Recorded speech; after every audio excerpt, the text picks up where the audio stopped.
Buenas tardes. Hoy vamos a presentar la violencia en Colombia, un flagelo que ha venido atormentando a Colombia durante toda su historia. Mi grupo está conformado por Carla Tatiana Cardona Pedraza y por Alejandra Erazo, quien les habla. Empezaríamos con la primera mitad del siglo XX, el inicio de todo este conflicto de violencia y problemas en Colombia. Tenemos que la primera mitad del siglo XX también fue denominada la violencia. La violencia aquí en Colombia es una etapa que inició con un auge muy amplio después de que se presentaron la guerra de los 100 años, de los 100 días y entre otras guerras que se presentaron antes del inicio del siglo XX. La violencia, como se denominaba en esa época, este periodo, fue una época bastante dura, ya que murieron más de 1.900 colombianos y más de 2 millones de estos fueron desplazados de sus territorios. Fue también en parte el inicio de muchas de las guerrillas o de los grupos que crearon las guerrillas después, que se conocían también como las autodefensas campesinas, que fueron creadas directamente para proteger a los campos y evitar, pues como tal, todo el proceso de robo de tierras o desplazamientos. También eran, pues obviamente, como les decía, eran armados, y también era para evitar que los partidistas o tanto los dos grupos colombianos, los dos grupos partidistas de Colombia, el liberalismo y el conservador, eh, pues como tal tuvieran como una monopolización de los recursos políticos del país. Continuamos con el bipartidismo. El bipartidismo es el enfrentamiento entre ambos partidos tradicionales, el liberal y el conservador. Ambos estaban marcados por la intolerancia, la violencia y la exclusión, especialmente por la muy marcada violencia rural que se vivía en aquella época. Ambos partidos habían vivido grandes tensiones, para lo cual se necesitaba construir un sistema de garantías mutuas en donde ambos partidos pudieran liderar el país en paz para poder sacar a Colombia adelante. Para esto se creó el Frente Nacional. Un antecedente de suma importancia al Frente Nacional es la dictadura de Gustavo Rojas Pinilla. Él nació el 12 de marzo de 1900 y murió el 17 de enero de 1975. Duró en el poder del 13 de junio de 1953 al 10 de mayo de 1957. Hacía parte de la Alianza Nacional Popular. Este, en 1952, fue nombrado como principal comandante de las Fuerzas Armadas del país.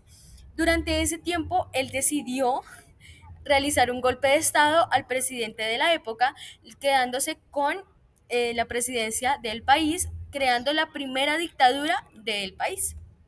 Tenemos que el Frente Nacional fue un pacto dado por ambos partidos tradicionales de Colombia, el liberal y el conservador, hecho para sacar a Gustavo Rojas Pinilla del poder después de su dictadura. Este acuerdo tuvo vigencia desde 1958 hasta 1974, con los pues, líderes de ese momento que eran Alberto Lleras y por el Partido Conservador y Laureano Gómez por el Partido Liberal. Durante el tiempo de funcionamiento del Frente Nacional tuvimos cuatro presidentes, dos del Partido Conservador y dos del Partido Liberal. Por el Partido Conservador tenemos a Guillermo León Valencia de 1962 a 1966 y a Misael Pastrana Borrero de 1970 a 1974. Por el Partido Liberal tenemos como presidentes a Alberto Lleras Camargo de 1958 a 1952 y a Carlos Lleras Restrepo de 1966 a 1977. Lo que nos hace pensar que comenzó el Frente Nacional con un presidente liberal y terminó con un presidente conservador. Tenemos las guerrillas en Colombia. Las guerrillas en Colombia se crearon inicialmente en los 60, que se llamaban principalmente autodefensas campesinas. Se crearon por una respuesta a los problemas agrarios no resueltos en el país. Luego, pues se saben que fueron tres etapas. La primera, pues obviamente el nacimiento y el anclaje en los territorios que se conocían. El segundo fue en los años 80, con la acumulación de fuerza para poder derrocar el país. Y la tercera, como tal, fue durante los siguientes 20 años, en la que se esperaba el abandono de los espacios políticos y se buscaba a través de las armas el colapso del país o del Estado por vías violentas, como el sicariato, los asesinatos, los secuestros y las desapariciones. Las primeras guerrillas que se formaron en Colombia fueron las FARC en 1966. Tras su formación, pues se sabe que el ejército bombardeó las llamadas repúblicas independientes, campesinos que eran, pues que tenían armas de más.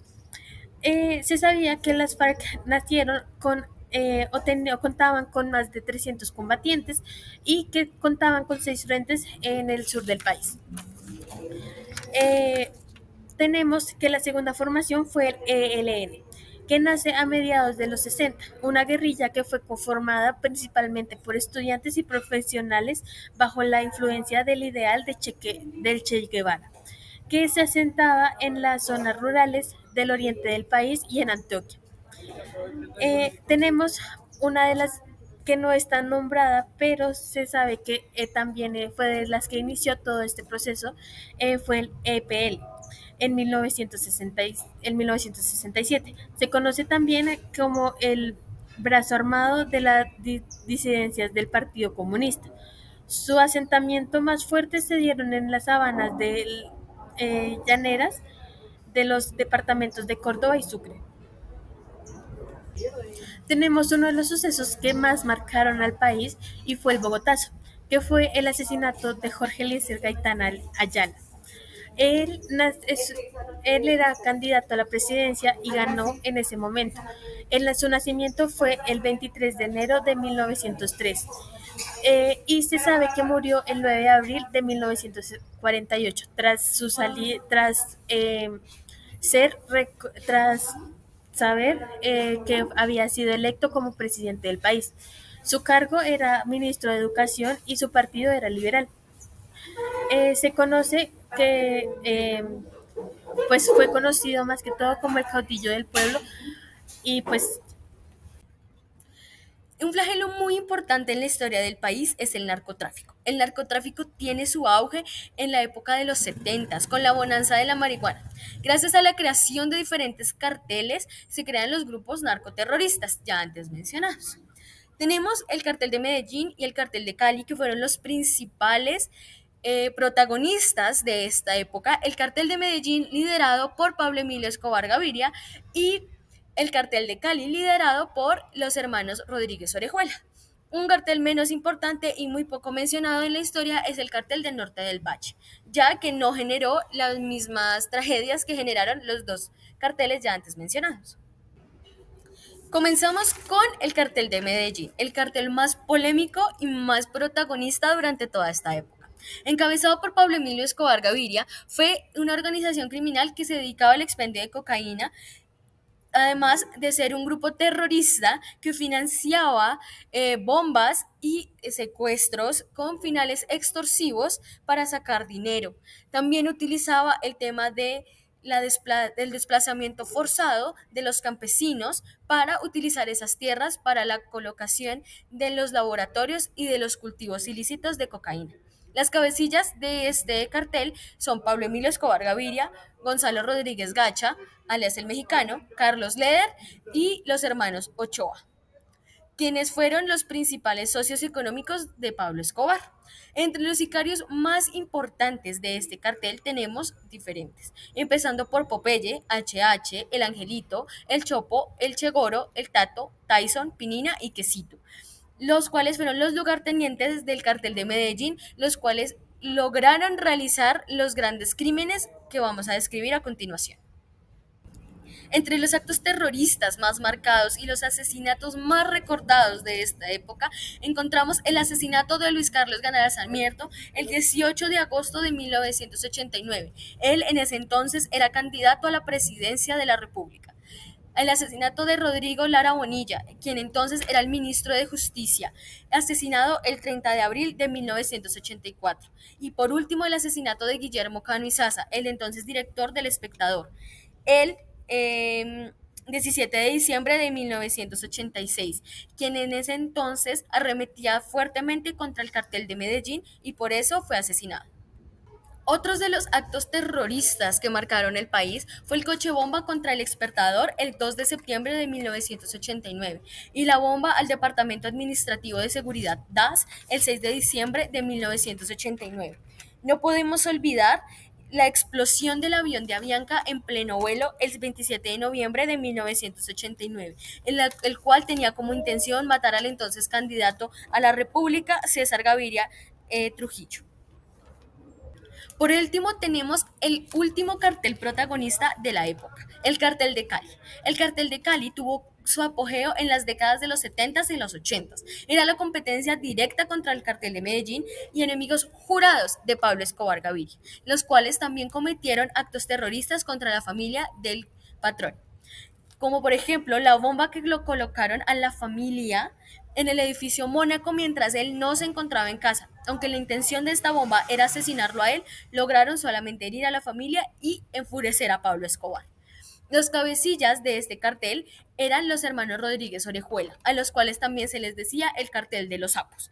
Estos no tenían tanto furor terrorista y no cometieron tantos actos de violencia como sí lo hizo el cartel de Medellín. Mas, sin embargo, también tuvieron un grupo armado llamado los Pepes, que se llamaba Perseguidos por Pablo Escobar, cuyo fin era dar información a la Policía Nacional y lograr asesinar o encarcelar a Pablo Escobar.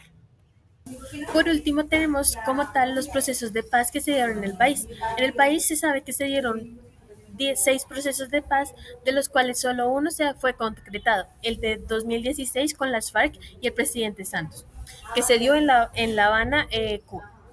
Estos procesos de paz, pues más que todo fueron procesos, no, no concluyeron los procesos, ya que los tratos que se le daban o los términos que se daban en el momento eran completamente irracionales a lo que pedían tanto el gobierno como las disidencias o las FARC. Esta fue nuestra presentación sobre la violencia en Colombia. Muchas gracias por su atención y espero que haya sido enriquecedora para todos.